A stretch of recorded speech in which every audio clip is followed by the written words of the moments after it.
Por instrucciones del señor ministro de Defensa, el teniente general Carlos Luciano Díaz Morfa, Ejército de República Dominicana, nos encontramos hoy aquí en Dajabón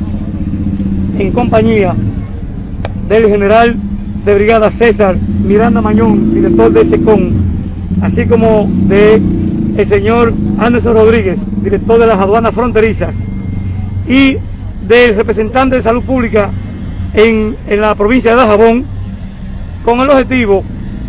de derramar todas las bebidas alcohólicas, artesanales o no, incautadas por el CESFRON en los últimos meses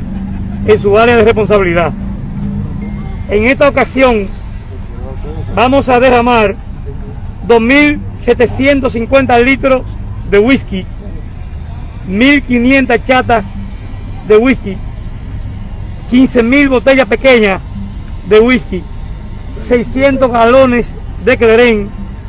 y 500 botellas de bebida energizante.